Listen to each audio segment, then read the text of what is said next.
Everyone checking in on some online gambling, sports gambling, esports gambling plays, which is the hype sector for now, where we are seeing DraftKings in explosion mode, blue sky breakout. We got CNBC talking about PENN. Definitely want to be watching for legislation. We see hype in euphoric markets when legislation changes. The marijuana sector certainly shows us that. And we have states allowed to individually choose how they respond to gambling and sports betting.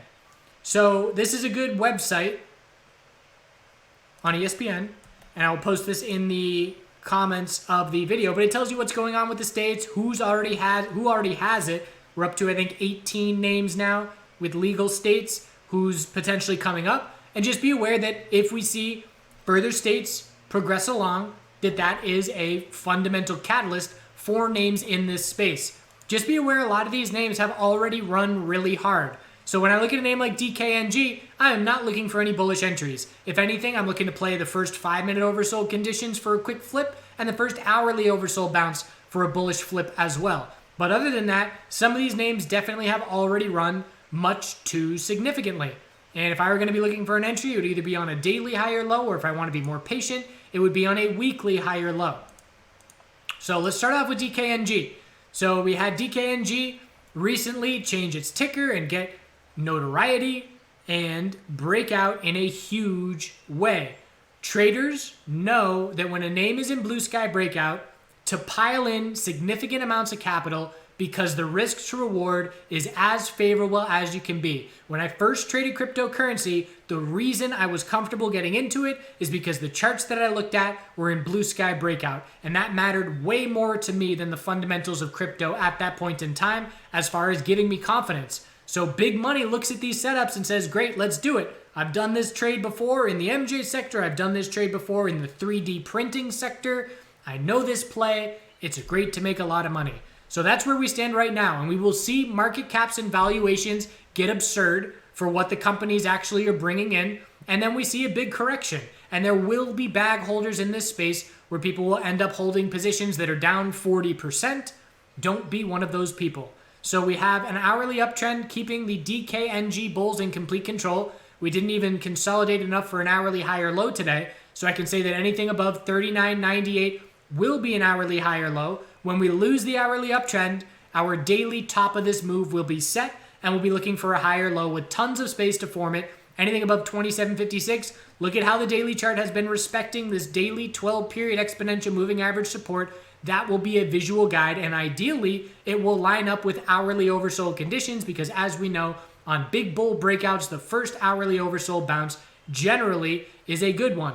Strong close, bulls still have momentum. No sign of slowing down yet, and in my opinion, with my experience in blue sky euphoria markets, as long as the S&P 500 remains in full control of the bulls, that helps this move extend.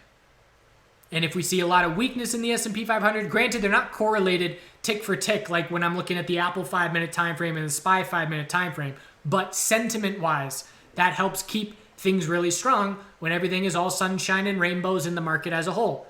So strong close, we'll see if we get another gap up open tomorrow, and hourly uptrend is our guide. PENN, huge move from the dump lows. We are pushing 900%. That being said, 39.18 is the key resistance to be watching. There is a potential top fish with that resistance level. If we reject, we are certainly just going to be looking for a weekly higher low to form, but we are very extended as we head to that resistance level. I've been watching the 4-hour time frame. Look at the 12-period exponential support on the 4-hour chart. Held it, holding it.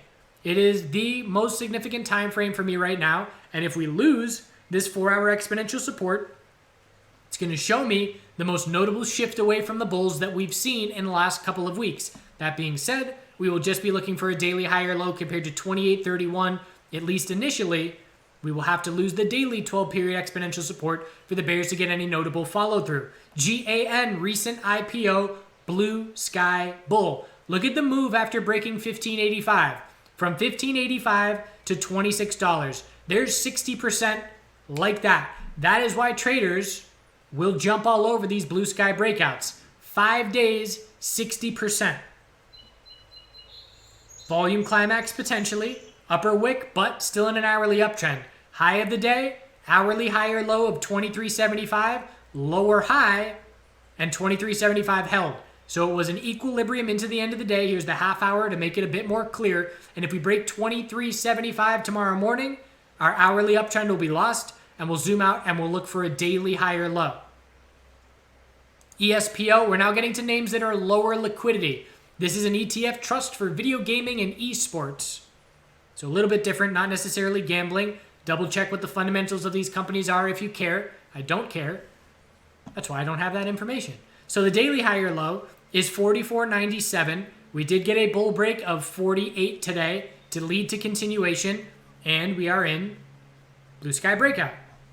So hourly uptrend will be our guide. Last hourly higher low was not set today, so anything above $47 is an hourly higher low. Have to lose the hourly uptrend for us to be looking for a daily higher low to then form compared to 44.97. Just be aware, 20-day average volume, we are looking at, very roughly maybe $8 million traded a day. And Hero is even less than that. Hero average volume, we're talking under $1 million. I would not be trading this name. It's not enough dollar volume for me. Higher low on the daily, 1929. Bull break to higher highs. Again, it's seeing the same euphoria in blue sky breakout. Hourly uptrend is our guide. Plenty of space for an hourly higher low to form. So, again, a lot of these names are already very overextended. The play is scouting for trading scenarios, 5-minute and hourly oversold bounces, or if I want entries, I'm waiting for daily higher lows or even weekly higher lows and watching for volume climaxes to potentially indicate tops of these euphoria moves taking place. And we know to be watching these names for the foreseeable future. And the more headlines we get and the more states we get jumping on board, the better it will be. Have a good day.